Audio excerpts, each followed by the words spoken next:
Imagine a world power fair-playing host to autocrats, democracy champions, and everyone in between. China is doing exactly that. This weekend, President Xi Jinping is welcoming Russian strongman Vladimir Putin, Indian Prime Minister Narendra Modi, and leaders from across Asia and the Middle East to the coastal city of Tianjin for the Shanghai Cooperation Organization (SCO) summit. But here's where it gets controversial. While Beijing talks about multipolarity and cooperation, critics say the gathering is less about solving real conflicts and more about staging a show of unity against the West.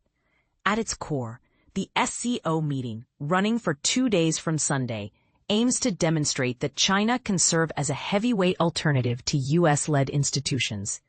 Picture colorful delegations, banners in English, Russian and Chinese lining Tianjin's highways, and Xi playing gracious host. On one hand, it's a chance for Beijing to highlight its diplomatic finesse, seating rivals like India and Pakistan around the same table. On the other, skeptics question whether these optics translate into meaningful policy outcomes. And this is the part most people miss.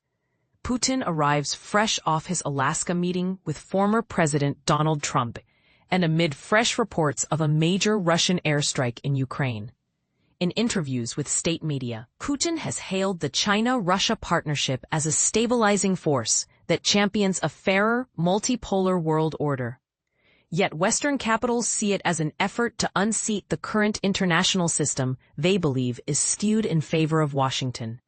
Modi's presence in Tianjin adds another layer of intrigue. He skipped last year's SCO event in Kazakhstan, but now lands in China, just as New Delhi and Beijing have quietly patched up some of their border tensions. At the same time, India's ties with Washington are showing signs of strain.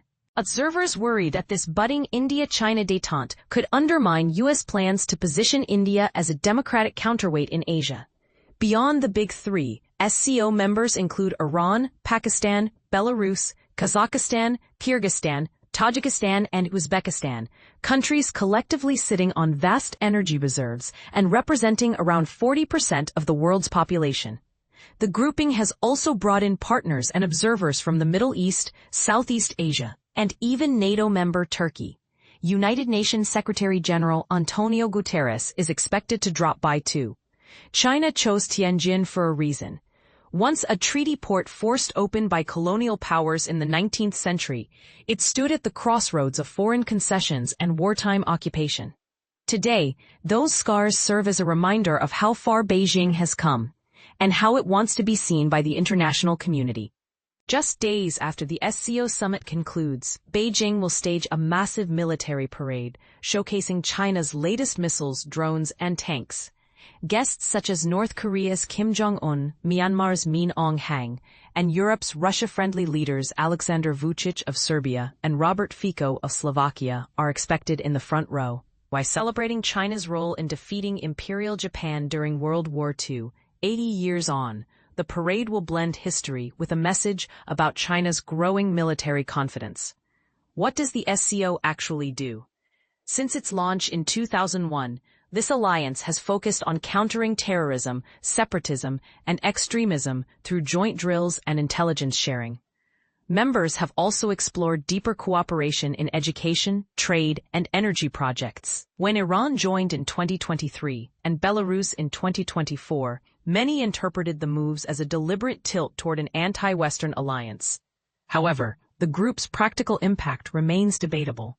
It has yet to issue a joint statement on the war in Ukraine, and earlier this year, it played almost no role in diffusing a military flare-up between India and Pakistan. Critics argue that without a clear mission to resolve internal disputes and deliver on economic integration, the SCO risks becoming little more than a diplomatic showcase. Boldly speaking, is this summit just a pageant to counter U.S. influence?